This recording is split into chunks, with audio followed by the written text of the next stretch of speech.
पर मुझे ये लगता है कि वो मेरी गलती थी कि इतने बड़े प्रोड्यूसर और डायरेक्टर अगर आपको अप्रोच कर रहे हैं तो आपको फर्स्ट मीटिंग में ही मिलना चाहिए। तो वो मुझसे गलती हुई। लेकिन मैं थी, तुम थी, मैं थी, तुम थी, कौन था? मैंने कहा मैंने ऐसे डायलॉग बोला ही नहीं। अच्छा मैं समझ ही नहीं पा रही हूँ। तो मैंने कहा यशराज जी बोले हाँ। मैंने कहा कि मैं रूपल पटेल बात, हाँ मैम। अच्छा वो थोड़े से डरे हुए से लगे। और मुझे ये कभी नहीं बताया गया था प्रोडक्शन हाउस की तरफ से ये टाइटल रोल है। और हाँ, मेकअप मैं खुद से करती थी। अच्छा, उसका मेकअप आप खुद? यस। मुझे स्टेज पे बुलाया और मुझे नहीं पता था। और अचानक एक blind guy came with the stick and वो स्टेज पर आए तो मैं थोड़ी सरप्राइज हो गई। रामू, सीता, चाय लेकर आओ या ये, तो हम वो छोटे मोटे किरदार करते थे तो बड़ा अच्छा लगता है। वो ट्रेनिंग पॉइंट है हमारा। लेकिन सीनियर है और इस औहदे पे तो डर ही लगता था हमको। आज भी डर लगता है। लोग मानेंगे नहीं लेकिन डर तो लगता ही है। अब वो कैरेक्टर जो मुझे लगता है इमेंसली पॉपुलर हुआ, साथिया, पहले कहते थे 9 बजे प्राइम टाइम होता है जी, बट साथिया 7 बजे आता था जी, and it change the prime time. जी, मतलब आई थिंक उस वक्त ये एक बड़ा डिस्कशन था कि भाई जी। प्राइम टाइम जो है अब शिफ्ट हो गया है, 7 बजे अब प्राइम टाइम हो गया क्योंकि 7 बजे साथिया आता। तो साथिया कैसे मिला? साथिया मैंने कहा ना कि मैं कभी प्रोजेक्ट चुनती नहीं थी, पर प्रोजेक्ट ही मुझे चुन लेते थे। कि मैं शो कर रही थी यूटीवी का स्टार प्लस के लिए शगुन, और उस वक्त मेहुल कुमार जो तिरंगा और उन्होंने जानी मानी फिल्में प्रोड्यूस की है, डायरेक्ट भी की है। तो उन्होंने मुझे पर्सनली कॉल किया कि मैं ईटीवी गुजराती के लिए गुजराती शो कर रहा हूँ और मेरी वाइफ, मेरी बेटी और बल्कि मेरे परिवार में मेरे भाई सब ना आपको शगुन में लाखी बहुत पसंद कर रहे हैं, तो आप आके मिलिए। तो मैंने कहा सर मैं तो अभी डेली सोप कर रही हूँ तो थोड़ा मुश्किल हो जाएगा अगर दूसरा डेली सोप पिकअप करूँगी, तो मैं सोच कर बताती हूँ। फिर कुछ समय के बाद मैंने उनको मना किया। तो उन्होंने मुझे करीब 3 बार अप्रोच किया। फाइनली उन्होंने कहा कि ठीक है रूपल, एक काम करता हूँ, मैं ही तुमसे मिलने आ जाता हूँ। मुझे बहुत बुरा लगा। तब मुझे एहसास हुआ कि शायद मैं एरोगेंट थी, शायद मैंने कोई एक अच्छे प्रोजेक्ट को शायद मैंने उतना महत्व नहीं दिया होगा, क्योंकि मेरे पास जो शगुन था या उसकी टाइमिंग्स, उसको डेज को लेकर मेरे बच्चों का थिएटर था, तो मुझे शायद ये लगा कि मैं कर नहीं पाऊंगी। पर मुझे ये लगता है कि वो मेरी गलती थी कि इतने बड़े प्रोड्यूसर और डायरेक्टर अगर आपको अप्रोच कर रहे हैं तो आपको फर्स्ट मीटिंग में ही मिलना चाहिए। तो वो मुझसे गलती हुई। लेकिन मैंने कहा ना प्रभु मेरे साथ है, हमेशा मुझे मार्गदर्शन करते। तो सर से मिलने गई। मैंने कहा कि ठीक है मेहुल भाई, मैं लंच ब्रेक में आकर आपसे मिलती। तो बोले कि आप आओ, तुम एक बार रूपल तुम सुन लेना, हम गुजराती में बात करते थे, तू सांभड़ी ले जाए, if you didn't like it then it's okay. मैं गई और मैंने कहा सर ठीक है, तो मेरा 1 घंटे का ब्रेक होता है तो मैं फिर 5-10 मिनट आपसे सुन के, मैंने ये कहा 5-10 मिनट सुन के आ जाऊंगी। पता नहीं वो लड़कपन था या आई डोंट नो, बेबाकी मैंने तो मतलब स्पष्टवादी हूँ, ऐसे बोलना नहीं चाहिए था, मुझे लगता है ऐसा। उनसे मिली और उन्होंने जो किरदार बताया, आप यकीन मानिए मैंने शगुन में फोन करके बोला कि थोड़ा एक दूसरा सीन लगा लीजिए, मैं थोड़ी लेट हो रही हूँ। इतना प्यारा किरदार और इतना ब्यूटीफुल टाइटल रोल। और मैंने मेहुल भाई से हाथ जोड़कर क्षमा मांगी कि मेहुल भाई मैं बहुत क्षमा चाहती हूँ कि आपको मुझे इस तरह से तीसरी या चौथी बार फोन करना पड़ा। ये रोल तो किसी भी कलाकार के लिए एक ड्रीम रोल हो सकता है। exactly. मुझे पहली बार में आपसे मिलने आना चाहिए था, पर मेरी मजबूरी ये थी कि मैं डरती हूँ अमित, मैं ना कमिटमेंट करने से डरती हूँ, क्योंकि मैं बहुत पक्की हूँ, मैं अपनी जबान की पक्की हूँ, अपनी कमिटमेंट की, क्योंकि मुझे ना अगले वाले के टाइम के लिए बहुत ये होता है कि I can not waste his precious time और हर प्रेशियस टाइम। तो मुझे लगा मैं शायद नहीं कर पाऊंगी अगर कमिट कर दूंगी शो। लेकिन वो रोल 100 दाड़ा सासूना, 100 दिन सास के, जो मराठी में बहुत फेमस था, 4 दिवस सासूचे, रोहिणी हतंगड़ी मैम कर रही थी और उनके बहुत सारे एपिसोड्स हो गए थे, 400-500 कुछ हो गए थे। तो फिर वो टाइटुलर रोल था। तो मैंने ये सोचा कि इतना स्ट्रॉन्ग किरदार और एक टाइटल रोल करने के लिए आप में क्षमता होनी चाहिए, आप में बहुत त्याग और समर्पण होना चाहिए।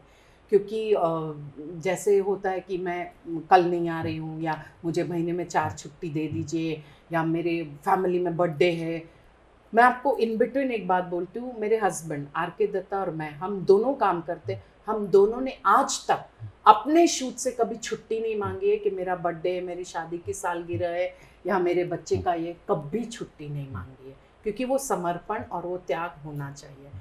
तो मैंने वो किरदार बहुत पसंद आया और मैंने वो 100 दाड़ा सासुना किया, जो ईटीवी को बहुत बड़ी पहचान मिली, दर्शकों ने बहुत प्यार दिया और मुझे एज एन एक्ट्रेस मेरे में वो आत्मविश्वास आया कि आप जब एक मेन किरदार करते हैं, मेन रोल करते हैं, तो आप में बहुत सारी जिम्मेदारी होती है, ज़्यादातर सीन में आप होते हो, आपके दिन में ज़्यादा सीन्स होते हैं, आपको हंसना रोना सारी चीज़ें करनी, तो कहीं ना कहीं एज एन एक्ट्रेस में इतनी स्ट्रांग बनी और मैंने बहुत लर्न किया। मेहुल भाई थे तो मेहुल भाई का एक बॉलीवुड का अपना एक एक्सपीरियंस और वो जिस तरीके से एक्सप्लेन करते थे या डायरेक्ट करते थे, बहुत कुछ सीखा।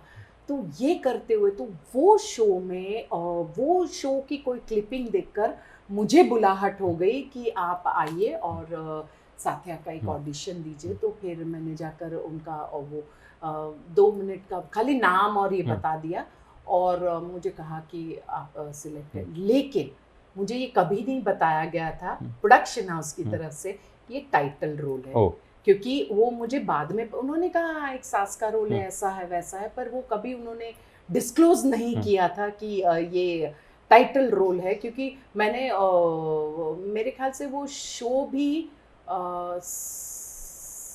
सास या कुछ नाम से मैंने वो मेरा फर्स्ट कॉन्ट्रैक्ट ये था, शो का नाम वो था, ये नहीं था। मुझे लगता है कि शायद उन्होंने भी इतना नहीं सोचा होगा कि एक तो 7 बजे का स्लॉट है और एक सास की किरदार है, तो शायद मैं इसमें प्रोडक्शन हाउस को भी पिन पॉइंट नहीं करूंगी कि उनकी गलती है, क्योंकि वो भी शायद नहीं जानते थे, मैं भी नहीं जानती थी, उससे दर्शक जानते थे कि they are going to love our show. So this is how Saathiya has happened. और जैसे जैसे साथिया शुरू काम करती रही, बहुत ज़्यादा अनुभव मिला, बहुत, एक गुजराती में बड़ा मेन रोल करने के बाद एक हिंदी में एक इस तरह का एक अहम किरदार निभाना, क्योंकि Saathiya is always about Kokila and Koki and Gopi, क्योंकि एक सास और बहू, गोपी बहू का किरदार भी बहुत इम्पोर्टेंट है, और उसके साथ साथ जो हमारी एक फैमिली थी, तो एक टीम वर्क, रश्मि मैम, पवन सर की मेहनत, चैनल स्टार प्लस की मेहनत, और सबसे सर्वोपरि दर्शकों का प्यार, और उससे भी सर्वोपरि प्रभु के आशीर्वाद थे कि जो 7 बजे का स्लॉट है लोग नहीं देखेंगे, या हो सकता है कि हम खुद भी इतने कॉन्फिडेंट नहीं थे, चेंज हो गया परसेप्शन, हाँ हम भी कॉन्फिडेंट नहीं थे, और हर हफ्ते टीआरपी बढ़ती गई, दर्शकों ने प्यार दिया, और हम भी पूरी लगन के साथ पूरी टीम मेहनत करके बहुत खुशी मन से, I always do my work very happily. In fact my husband always says तुमको शूटिंग मिलेगी तो तुम बहुत खुशी मन से करती हो। So this is how I am and I am fortunate. मैं बार बार यही कहूँगी, I am fortunate and really heartiest thanks to दर्शक जिन्होंने इतना प्यार दिया, Rashmi ma'am, Pawan sir and Star Plus. अच्छा, उसमें जो आपका मेकअप था, जो पूरा गेटअप था, उसमें आपका भी कुछ इनपुट था या वो डिसाइडेड था जो टीम थी उसके? नहीं, बिल्कुल स्टार प्लस और रश्मि मैम इन्होंने एक खाका तैयार किया था। निशा जी उन्होंने भी एक किरदार को सोचा था कि ऐसे होगी, वो बड़ी एकदम रॉब वाली ऐसी औरत होगी, ये होगी, एक गुजराती पल्लू पहनने वाली ये होगी, और उनके दिमाग में एक खाका था, और बेसिक उन्हीं का ये श्रेय उन्हीं को जाता है। लेकिन हाँ, बिंदी के लिए या कुछ चीज़ों के लिए, फिर हम कहते हैं ना कि एक किरदार में जितना आप वाबस्ता हो जाते हैं तो धीरे धीरे आप अपनी चीज़ें भी ऐड ऑन करने लग जाते हैं। तो रश्मि मैम और स्टार प्लस ने कभी भी मुझे रोका नहीं, चाहे वो मेकअप हो या साड़ी का सिलेक्शन हो, हमेशा उन्होंने मुझे फ्रीडम दी, क्योंकि कहीं ना कहीं उनका ये कहना मानना था कि एनएसडी से आई हैं, कुछ काम किया हुआ है, तो एक विश्वास था। सी, इट इज ऑलवेज ट्रस्ट। एक प्रोजेक्ट के लिए आपस में बेसिक ट्रस्ट होना और एक ईमानदारी होना बहुत ज़रूरी है। तो रश्मि ma'am, Pawan sir, star plus, मैं, हमारी टीम, वो था। तो वो, और हाँ, मेकअप मैं खुद से करती थी। अच्छा, उसका मेकअप खुद? यस। और आप यकीन नहीं मानोगे, विद इन 15 to 20 मिनट्स मेरा मेकअप हो जाता था। उसके साथ साथ मैं बाल भी करवा लेती थी, तो with in 15-20 minutes I was ready with everything.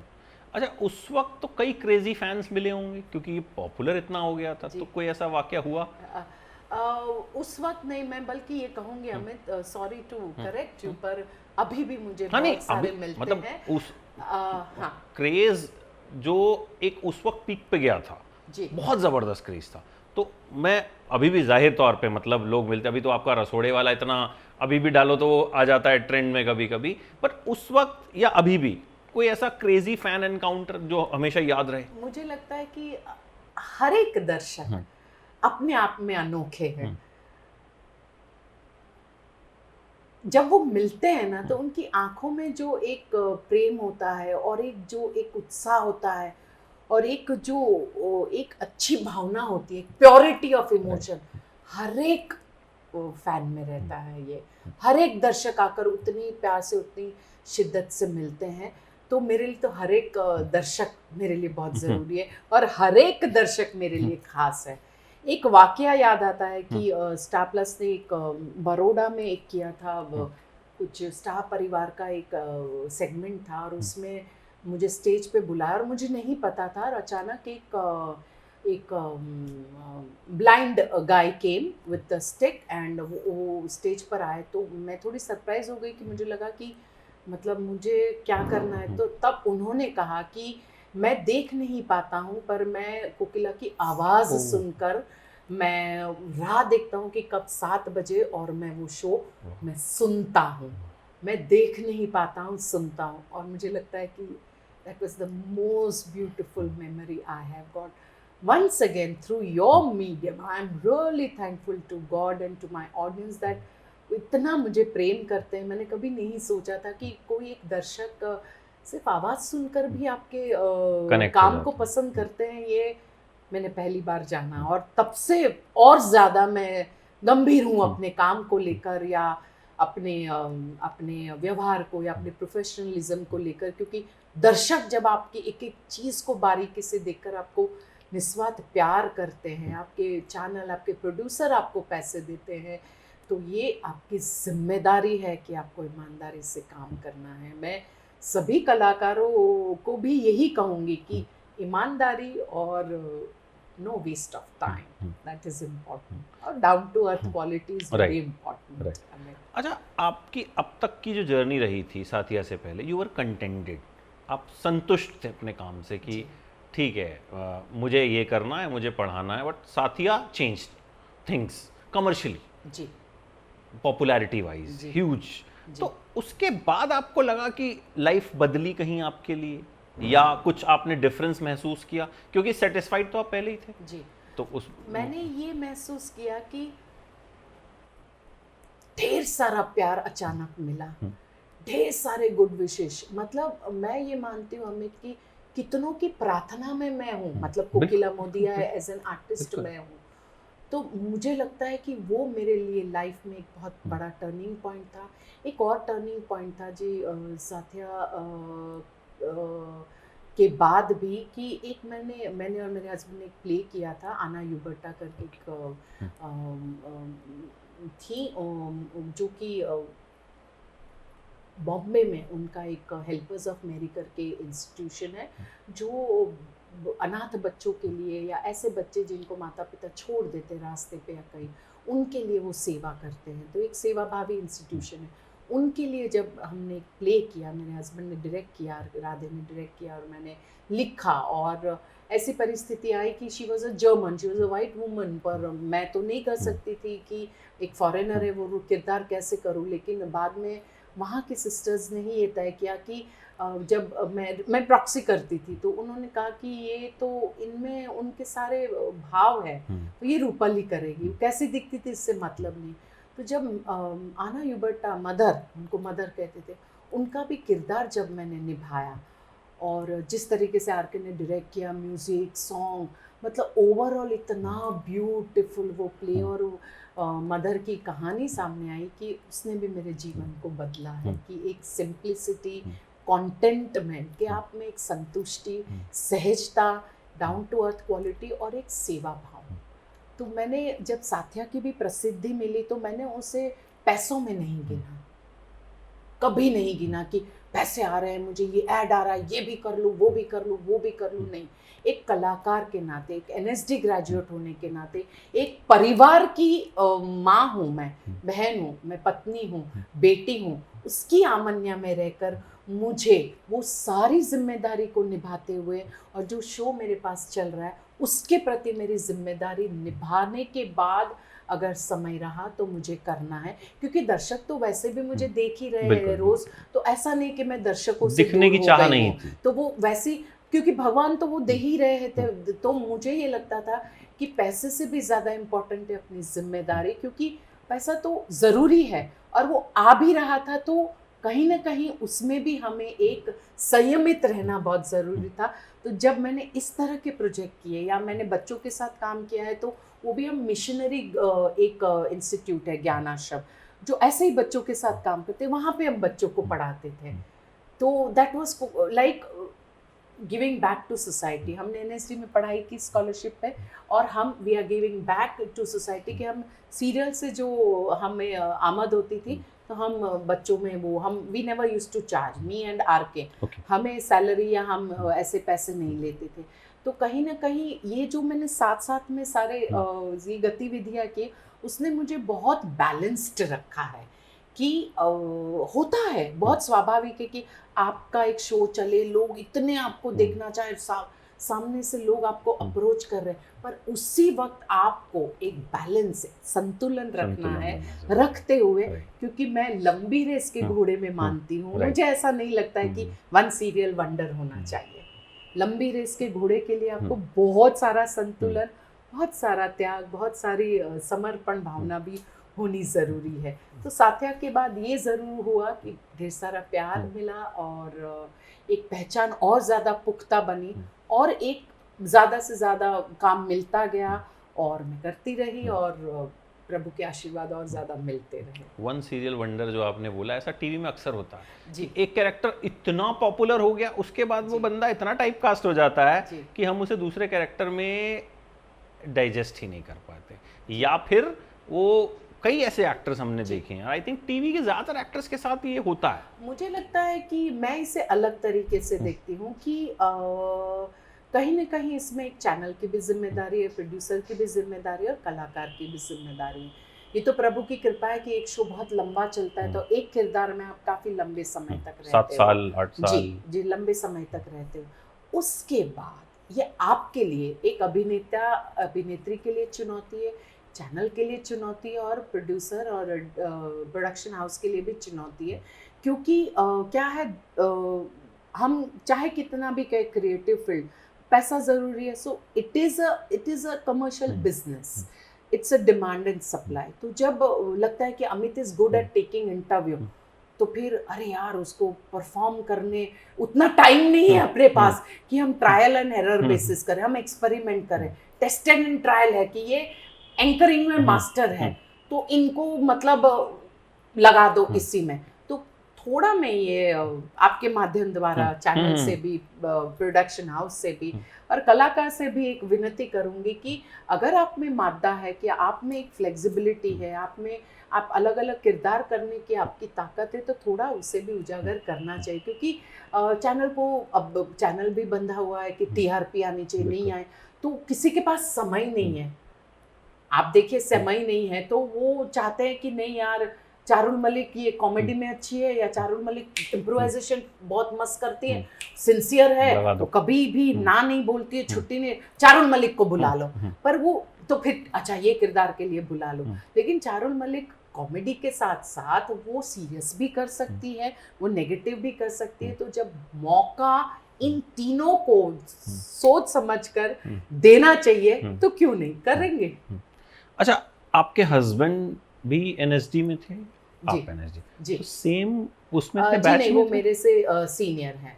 तो मुलाकात वहीं हुई थी? जी हाँ, हमारी मुलाकात वहीं पर हुई और इनफैक्ट राधे से मुलाकात हुई और राधे के बैच वाज वंडरफुल। और राधे उस वक्त स्टूडेंट यूनियन के वो प्रेसिडेंट भी थे और बहुत सारे मेन रोल करते रहते थे। तो और हम लोग तो फर्स्ट ईयर थे, तो हम लोग तो हम लोग एक कोरस की तरह रहते थे कि उनके प्ले में कोरस चाहिए, कहीं छोटा पीछे मोटा जगह रोल मिल जाए। चाहिए, रामू सीता चाय लेकर आओ या ये, तो हम वो छोटे मोटे किरदार करते थे, तो बड़ा अच्छा लगता है, वो ट्रेनिंग पॉइंट है हमारा। तो पहचान उस हिसाब से, लेकिन सीनियर है और इस ओहदे पे तो डर ही लगता था हमको, आज भी डर लगता है, लोग मानेंगे नहीं लेकिन डर तो लगता ही है। और उनसे पूछेंगे तो वो ऐसे ही कहेंगे, लेकिन डर इन द सेंस कि जब काबिलियत हो अगले में और जानकारी हो और नॉलेज हो, तो फिर आप ना ये में बातें नहीं कर सकते हो, तो फिर वो डर उस किस्म का एक डर। तो NSD में हमारी मुलाकात होती थी, लेकिन कभी हिम्मत नहीं होती थी बात करें, सीनियर है, बहुत सारे सीनियर थे इस तरह से। पर जब मैं 3 साल रही और उसके बाद उन्होंने ही ये कहा कि नहीं, I have you know seen you working so hard, and हम दोनों का एम एक थिएटर है, so we can be life partner. तब मुझे एहसास हुआ कि ओ अच्छा, ये कुछ ऐसा कह रहे हैं, क्योंकि हमेशा डर लगा रहता था, पता नहीं डांट पड़ेगी क्या होगा, तो ऐसे उस बात को भी सीरियसली सुना मैंने, और फिर समझ में आया कि ओ लाइफ पार्टनर, तो इस तरीके से वो हुआ। पर बहुत अच्छा हुआ, क्योंकि साथ में फिर हमने 14 साल थिएटर किया बॉम्बे आके, क्योंकि मुझे तो आना ही था, और उनको टिपू सुल्तान मिला, तो he did that, and you know, तो इस तरह से एक हमारा एक पारिवारिक जीवन की भी शुरुआत हुई और मेरे व्यावसायिक जीवन की भी शुरुआत हुई, एंड ईश्वर की कृपा है कि सब संतुलन बना है। तो आप आराम से मान गए जब उन्होंने प्रपोज किया? मैंने कहा ना, सरलता, बहुत सरल, और ब्रॉट अप इस तरह के है कि 2 + 2 5 या ये सब नहीं है।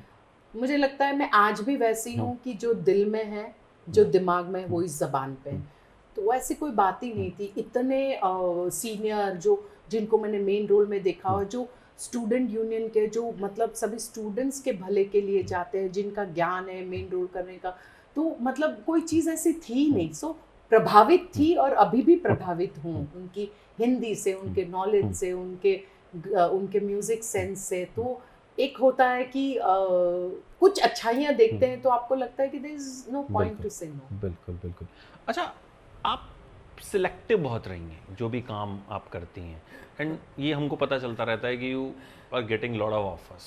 अभी हमको पता चला कि बिग बॉस से भी ऑफर आया है आपको। नहीं, ऐसा मैंने सुना, मतलब सूत्रों ने बताया। सूत्र में मैं एक पर्टिकुलर प्रोजेक्ट का नहीं कहूँगी, पर मैं ये मानती हूँ, मुझे प्रभु की कृपा रही है, दर्शकों का प्यार है कि वो हमेशा मुझे देखना चाहते हैं।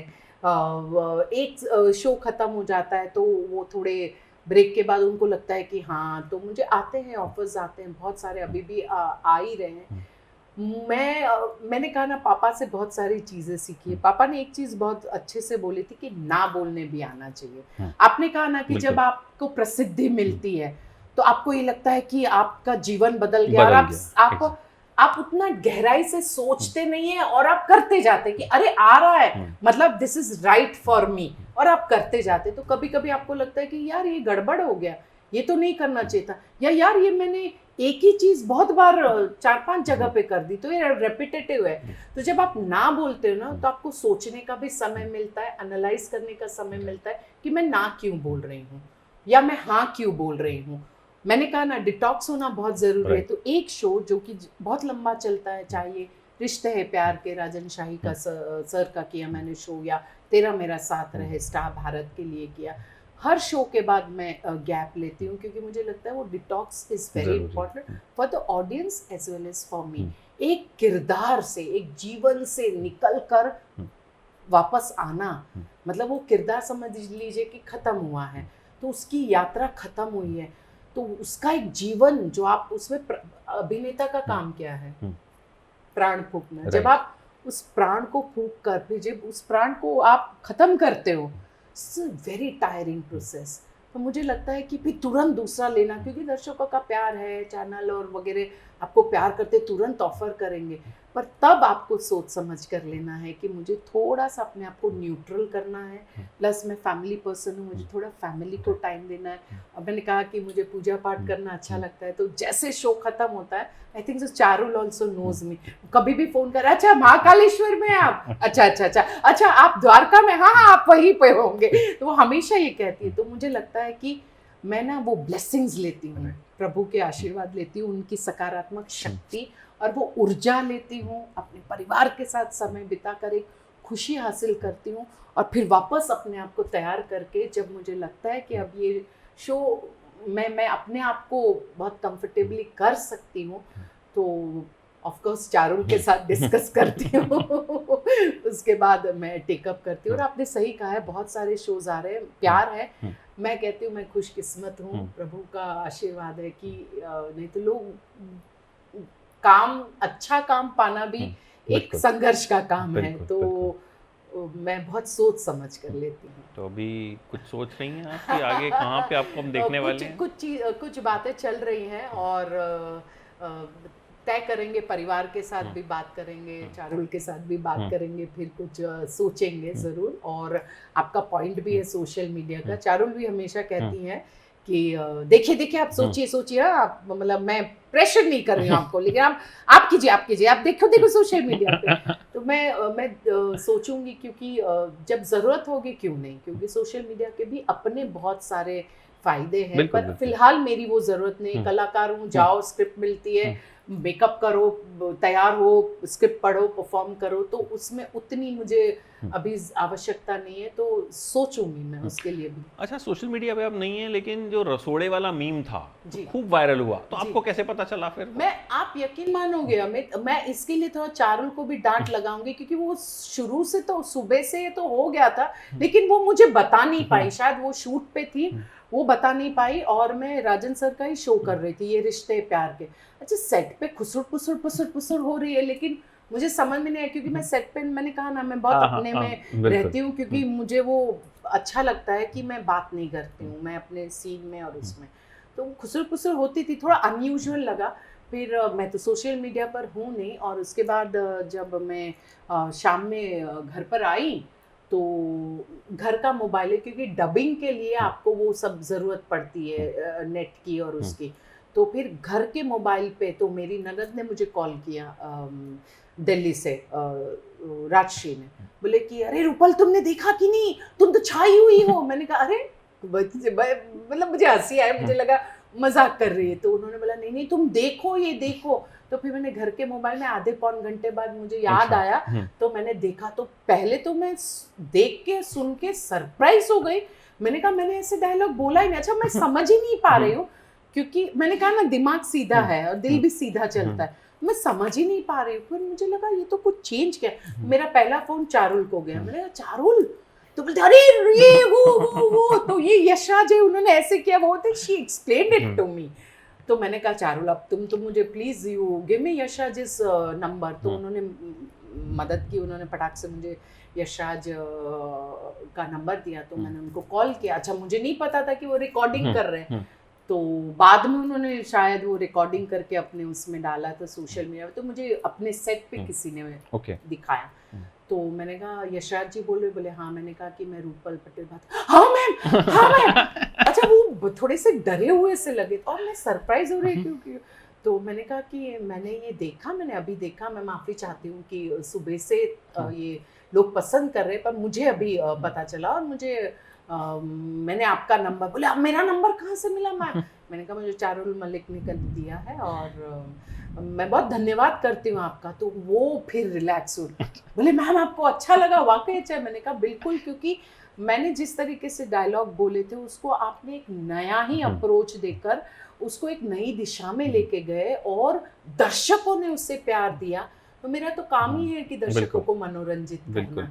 तो मैं बहुत खुश हुई, और सबसे पहले प्रभु का आभार माना, दर्शकों का आभार माना, और मैं खुश हुई कि बहुत अच्छी बात है कि ये भी ऐसा भी हो सकता है, ये मुझे पहली बार पता चला। वैसे आपकी पर्सनालिटी ऐसी है कि जब आप बोलते हैं तो कोई डर, क्योंकि हमने सालों वो देखा है कि मतलब वो सालों, जैसे आज मुझे आना था तो आई मेड श्योर कि मैं एक भी मिनट जो है लेट नहीं होना चाहिए। मैंने कहा ना, समय बहुत कीमती है, बिल्कुल, वो होना भी चाहिए डजंट ऐसा। Come back. और जब आप एक बड़े पैमाने पे काम करते हैं, अमित आप भी एबीपी से जुड़े हैं और एक इतने बहुत ही मजबूत चैनल के साथ जुड़े हैं, तो कहीं ना कहीं आपकी जिम्मेदारी है, बिल्कुल। उनकी जिम्मेदारी है। ढेर सारे लोग लगे हुए, ढेर सारा पैसा, ढेर सारी चीज़ें लगी हुई, everything is very precious. It's a crime if you waste anybody's time. Right. तो इसीलिए मैं हमेशा रहती हूँ कि नहीं, समय की पाबंद होना बहुत ज़रूरी है। और फिर एनएसडी की ट्रेनिंग तो वो तो यही सिखाते हैं कि 2 का मतलब पौने 2। राइट। मैं अपने बच्चों को भी यही सिखाती हूँ कि 2 का मतलब पौने 2। बिल्कुल, ये तो अच्छा है। अभी तक का तो सफ़र बहुत ही अच्छा रहा और आगे भी उम्मीद आगे करती भी हूँ कि बहुत अच्छा अच्छा ही रहेगा। रहेगा। और I keep on growing. I keep on analyzing myself. मैं अपने साथिया का अमित एक भी एपिसोड नहीं होगा जो मैंने नहीं देखा। इसीलिए मैंने वो एक वो लिया हुआ है। शुरू में तो रिकॉर्डिंग करके, अभी भी रिकॉर्डिंग करके मैं उसको 10 बार देखती हूँ और ये देखती हूँ कि मेरी कमी कहाँ पे है। सो आई वॉच माई वर्क कि मैंने गड़बड़ कहाँ की है। और मैं डिस्कस करती हूँ। अगर डायलॉग भी लिख कर आया तो मैं डायरेक्टर के साथ या राइटर के साथ थोड़ा डिस्कस करती हूँ कि मुझे you tell me the subtext about it. थोड़ा वो एक एनएसडी की ट्रेनिंग हाँ, बहुत काम में आती है। वो बहुत काम में आई थिंक आती है। एनएसडी से जुड़े मैंने जितने लोगों को देखा है, मतलब वो है कहीं ना आपको एनएसडी के एक्टर में, और वो एक्टर जिसने एक्टिंग बाद में प्रोजेक्ट मिलने के बाद सीखी है, आप वो डेप्थ पकड़ लेते हैं कि हाँ, मुझे लगता क्या है है। साइंटिफिक ट्रेनिंग का हमें बिल्कुल। फायदा तो है ही है। एक तो या तो आप ट्रेनिंग से सीख सकते हैं या एक एक्सपीरियंस है। आज आप जो काम कर रहे हो और एक नया बंदा है, नई बंदी है, तो डिफरेंस तो हो ही Right. जाता है। या एक ट्रेनिंग नहीं लिए पर बहुत सारा काम किया हुआ है, पर अगर सही मार्गदर्शन नहीं मिला है तो अगर आप गड़बड़ कर रहे हो तो आप फिर गड़बड़ ही करते रहोगे। पर अगर आपको एक सही मार्गदर्शन मिले, सही गुरु मिले, सही शिक्षक मिले, तो आप बिल्कुल ग्रो कर सकते हैं। और इसीलिए मैं हर प्रोजेक्ट को हाँ नहीं बोलती हूँ। मेरे लिए बहुत ज़रूरी है कि किरदार क्या है या कौन सी टीम के साथ मैं काम करूँगी, वो बहुत ज़रूरी है। Because it's a team work. Right. Amit, आप अभी हम ऑफ द कैमरा बात कर रहे थे कि पहले जैसे एक शो का दौर था, अभी ऐसा अब नहीं दौर शायद। Right. मैं इस बात से वेरी हम्बली, बड़ी विनम्रता से मैं इत्तेफाक नहीं रखती हूँ। इसलिए नहीं रखती हूँ कि अगर आप अच्छा करोगे, अच्छी कहानी, अच्छा परफॉर्मेंस, दर्शक कहीं पर भी किसी भी प्लेटफॉर्म पर जाकर आपको देखेंगे। ये होता है, कुछ फिल्मों के साथ भी हमने साथिया देखा। सास बहू की कहानी थी। एक बहू जो इतनी भोली सी, मासूम सी, एक सास जिससे दुनिया देखी है पर उतनी पढ़ी लिखी नहीं है, पर वो किस तरह से किस बैलेंस के साथ, क्योंकि सास भी एज यू राइटली से जो आप बोल रहे थे कि या तो स्ट्रिक्ट, या तो मतलब नेगेटिव, या तो पॉजिटिव, ब्लैक एंड व्हाइट, पर ये ग्रे शेड कि नहीं, जो गलत है सो गलत है, जो सही है वो सही है। एक इस तरह का किरदार है। तो मुझे लगता है कि एक प्रोजेक्ट के लिए कहानी और उसके किरदार, आर्टिस्ट बहुत बहुत बहुत इम्पॉर्टेंट है।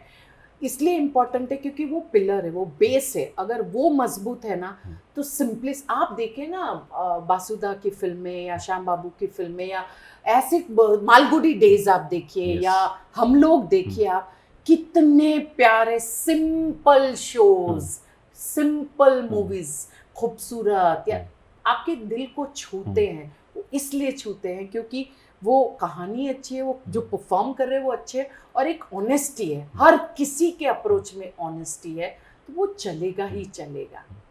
मैं तो बल्कि आपके माध्यम से कलाकारों से भी ये कहूँगी जो आना चाहते हैं या जो इस फील्ड में भी आना चाहते हैं, ज़रूर आए, बिल्कुल आए। बहुत ये क्षेत्र बहुत प्यारा है। आपको प्रसिद्धि भी मिलती है, पैसे भी मिलते हैं, प्यार भी मिलता है, अच्छे को आर्टिस्ट, अच्छे संबंध बनते हैं। पर आपकी तैयारी क्या है? Correct. तैयारी के साथ आइए तो आपको वन सीरियल वंडर नहीं रहेंगे। तैयारी के साथ आइए कि आप हर किरदार को निभा सकें। प्रोड्यूसर, चैनल भी आप में विश्वास रखे कि नहीं, इसने पॉजिटिव किया है पर ये नेगेटिव भी कर सकती है, वो विश्वास उनको दिलाइए। तो वो तो, और उसके लिए बहुत सारा समर्पण, बहुत सारी त्याग, बहुत सारा संतुलन, बहुत सारा हार्डवर्क, बहुत सारी छुट्टी नहीं लेना Right. ये बहुत ज़रूरी है। बिल्कुल, जो आपने किया है, एंड उम्मीद करते हैं कि जल्द आप कुछ सेलेक्ट करोगे और दर्शक ज़रूर फिर से देखेंगे। Thank you so much. Thank you. ये एक ऐसा इंटरव्यू था जिसमें मुझे भी बहुत कुछ सीखने को मिला, जानने को तो मिला ही, मतलब मुझे खुशी है कि कुछ कुछ चीज़ें तो ऐसी पता लगी जो नहीं है कहीं पे, नहीं, दैट मैं कह सकता हूँ कि वो अमित के इंटरव्यू में वो हैं। नहीं, and I learned a lot from you Thank you कि so कहीं ना much. कहीं सेटिस्फेक्शन जो है वो होनी चाहिए, Thank you so कि ये much. नहीं है कि भेड़ चाल में पढ़ते रहो। So thank you so much ma'am, it was Thank so you. Lovely talking to you. Thank आपके you. घर आके आपको इंटरव्यू करना, इट्स एन ऑनर। नहीं, मुझे लगता है कि मैं एबीपी का धन्यवाद करती हूँ, आपका धन्यवाद करती हूँ, दादा कैमरा दादा का धन्यवाद करती हूँ, end of course Charul, thanks a lot because मैंने भी पहली बार इस तरह से एक बहुत ही विस्तृत रूप Yes. में इंटरव्यू किया, और मुझे लगता है आप बहुत अच्छे सवाल भी आपने पूछे। मैं ये भी जरूर कहना चाहूंगी कि कभी कभी कलाकार भी अटक जाते हैं क्योंकि ऐसे प्रश्न ही नहीं पूछे जाते हैं कि वो डिस्कस करें या वो अपनी बात रखें।